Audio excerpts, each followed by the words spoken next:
Hello and welcome to Science in 5. I'm Vismita Gupta Smith. We are talking today about the Delta variant and vaccines. Dr. Soumya Swaminathan, WHO's chief scientist, is our expert today. Welcome, Soumya. Our first question to you, Soumya, is we know that the Delta variant is more transmissible. Please explain to us what kind of protection we get from the current batch of approved vaccines. So, we are talking here about the Delta variant, which is the fourth variant of concern described by WHO, because it is both more transmissible than the previous variants and also has been able to resist the antibodies that we have in our blood. So, what that means is that you need a higher level of antibodies to overcome this variant as compared to, let us say, the alpha variant.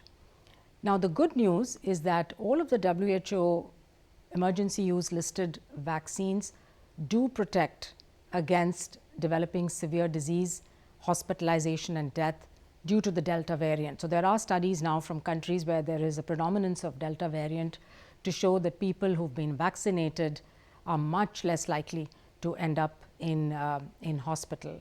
And you need the full course of vaccination in order to give you that full immunity to protect you against the Delta variant. So, the important thing is, if you have access to a vaccine that is approved by WHO, please do take it and take the full course so that you can be protected both against the Delta and other variants of COVID.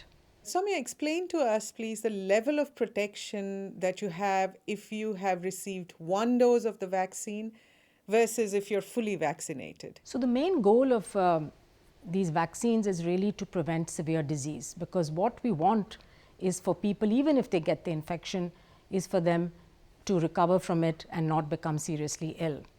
So, that's something that all of these vaccines do really well. Of course, there are different levels. You read about the efficacy trials, they may range from 70 to 90%, but in terms of just looking at the prevention of severe disease and hospitalization, they are all very good, over 90% effective. Again, they vary in the protection against getting infection. Ideally, you would like a vaccine which completely prevents you from getting infected, therefore, you can't get ill. But none of the vaccines that we have currently are 100% protective.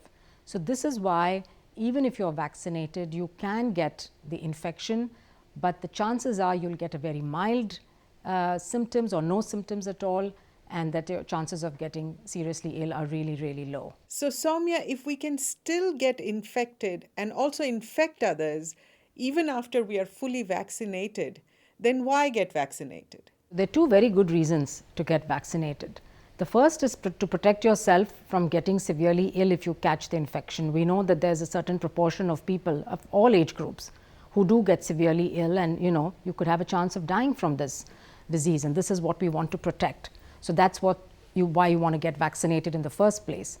But secondly, if you get vaccinated, and yes, you may still get the infection, because we know that these vaccines are not going to protect you 100% from the infection. So, there is a small risk you get infected and you could pass it on to others. Why do you want to take the risk of doing that? Why do you want to be one person in the chain of transmission? What we need to do in the world today is to break those chains of transmission, get a control on this disease. So, that is why we say get vaccinated as soon as you can get access to your vaccine when your turn comes, and continue to take all the precautions so that you are completely protecting yourself as well as protecting others around you. Thank you, Soumya. That was Science in 5 today. Until next time then, stay safe, stay healthy, and stick with science.